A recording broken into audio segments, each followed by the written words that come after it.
Hey there, everybody. How are we doing? Today we're going over the brides that are another level entitled. Let's get started. Bride is very unreasonable, or am I the asshole? Let's see. It looks like a long one. Let's read it together. My friend is getting married this summer. I had just been advised that we're required to be at her venue for 7 a.m. for hair and makeup. She's not having a ceremony this day, and the reception is in the evening. I have 2 small children, and their preschool does not open until 7 a.m., and I'm 1 hour away.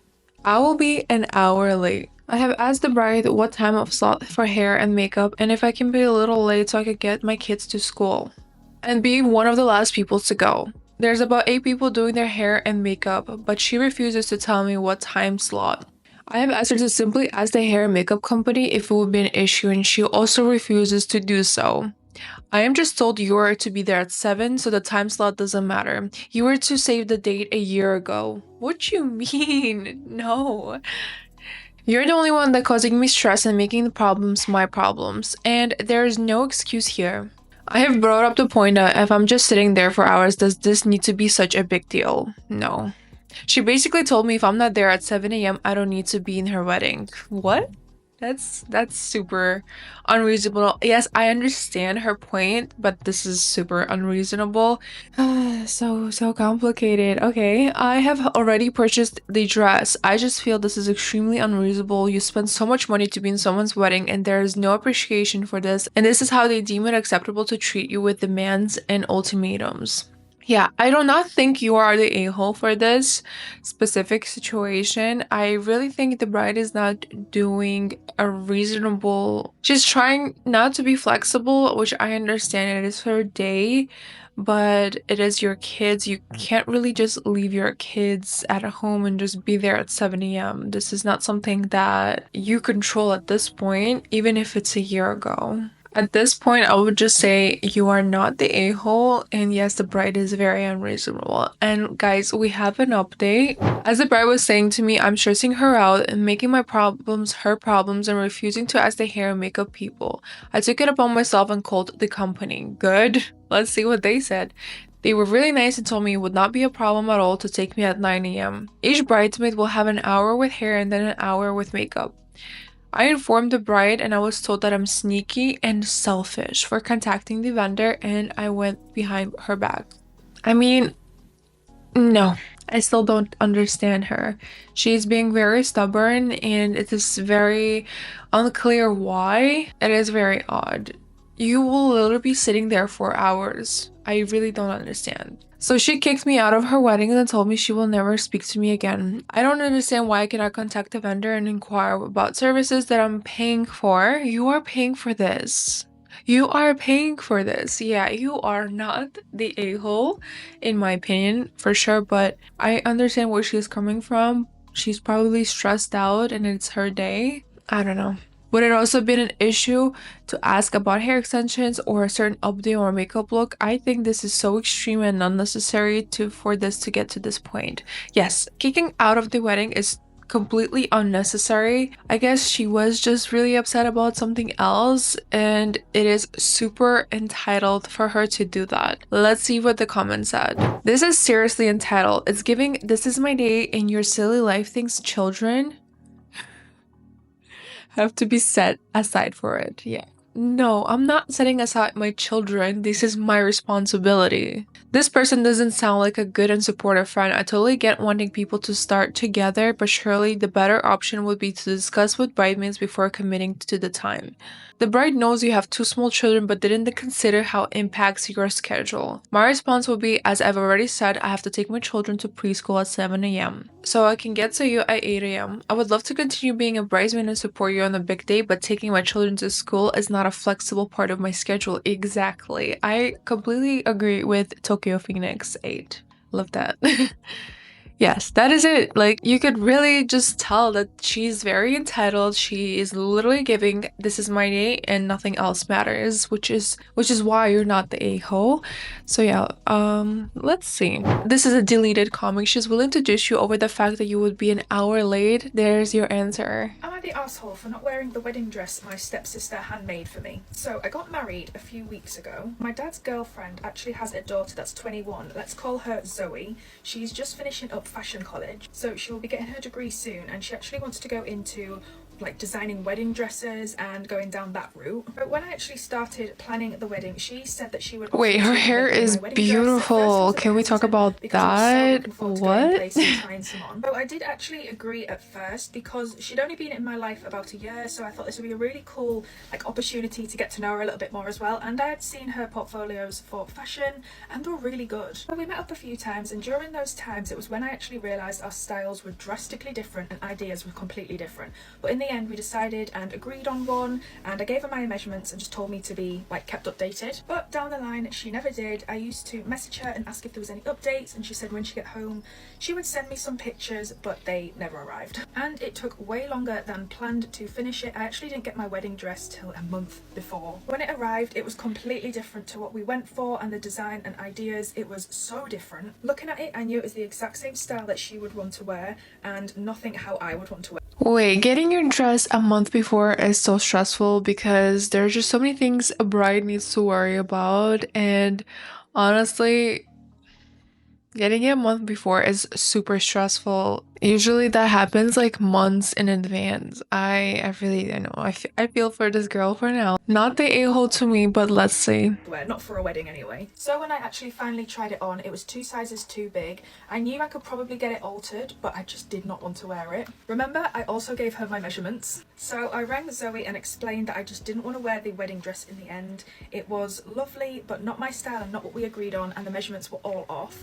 And I think I was going to go and look for another wedding dress. I also offered to pay her for making it, but she declined and then hung up on me. Also, this is now 3 weeks till my big day to find another dress. So I went to a bridal store with my maid of honour, and we actually found a gorgeous dress, and it didn't need any altering, so even better. Fast forward to my wedding, I walked down the I am so happy that she was able to find a dress, because I just know how stressful it is, because my dress, I was looking for it for a very long time, and to have that little of time is just horrendous. All right, let's just finish this video, you guys. My new dress, and Zoe looked like she was about to cry, and her mum gave me the worst evils throughout the whole ceremony. When I approached them after the ceremony, I went to go and chat to them, and they were so short and blunt with me, and about an hour later they actually just left the wedding. And the day after my wedding, my dad and his girlfriend actually rang me saying how badly I treated Zoe and that she couldn't wait to do my dress, and I showed her up. I tried to explain why and say that the style was just so different to what we actually planned,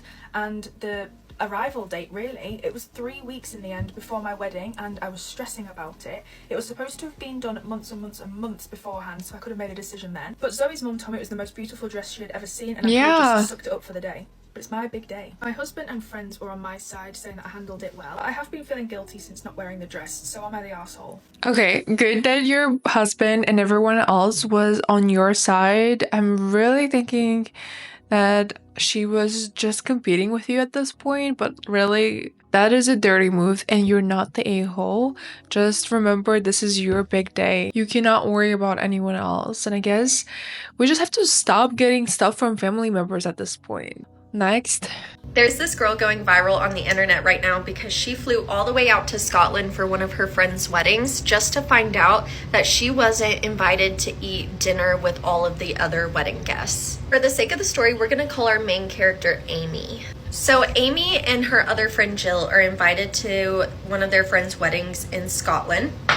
And so they decide to book all of their travel. Wait, I absolutely do not understand people that invite other people, family members, and everyone, and don't invite them to dinner. I thought that is just like something. Stop. That just makes me so upset. What do you mean you're not invited to the dinner? That's the part of the wedding. I'm getting invited for a wedding to do the whole thing. If I'm not gonna do the whole thing, I'm not coming to the wedding.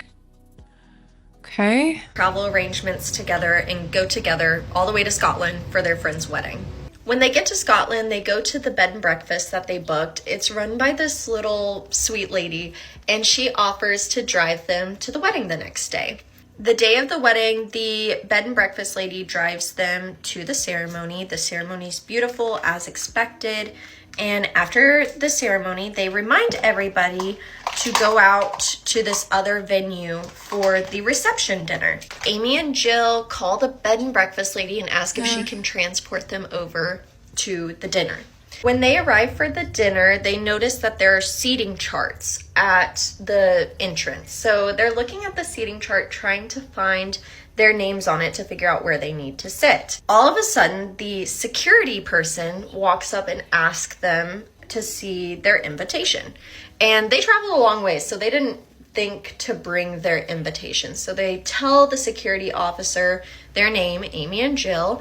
He looks at the list and says, you're not on the dinner list. I do see you as a wedding guest, but you weren't invited to the dinner. Amy and Jill are super confused. They're like, why would we not be invited to the dinner, but just the ceremony? I mean, after all, we flew all the way to Scotland for this. The security guy lets them know that while they're not invited to the dinner, they can come back in an hour when the dinner's over to come dance and enjoy cocktails. I forgot to mention the security guy also mentioned to Amy and Jill that at the very bottom of their invitation in small font, it indicated if they were a dinner guest or not. And Amy and Jill did not see this on the invitation. Stop. Is this like an insurance like brochure with like small index on the bottom? What are you talking about? Stop. This is like literally, I'm reading the comments right now. That is the tackiest thing ever. I cannot imagine doing that to a guest at a destination wedding. Destination wedding. Flying across a whole country and not be invited to eat. Because it was in small font at the bottom. Amy and Jill are pretty upset because they're in the middle of a place that they don't know anything about, Scotland, and they now have to figure out what they're going to do for dinner. And it's not like they could just walk down the street and go eat dinner somewhere else. They would have to travel to wherever they're going to now have to eat dinner. Not to mention, their ride is the bed and breakfast lady, and they did not tell the bed and breakfast lady that they would need another ride in between all of these things just to eat dinner. They decide, you know what, it's stupid for us to go eat dinner and then come back. So they decide to just call the bed and breakfast lady and get picked up and not come back. But what do you guys think about this? Is it weird to not invite your guests to dinner? Yes, that is absolutely super weird not to invite your guests to the dinner. Like I said, weddings are supposed to be both the ceremony and the dinner. It should be together. Honestly, it does not make sense if you're doing it separately. It makes no sense. What is the point of doing a wedding? Are you trying to save your money? Then why are you going to a different country? I have no words. I'm literally speechless. Literally speechless. These are not your friends. Remove yourself from them immediately. Gosh. Wow. Bye bye, friend.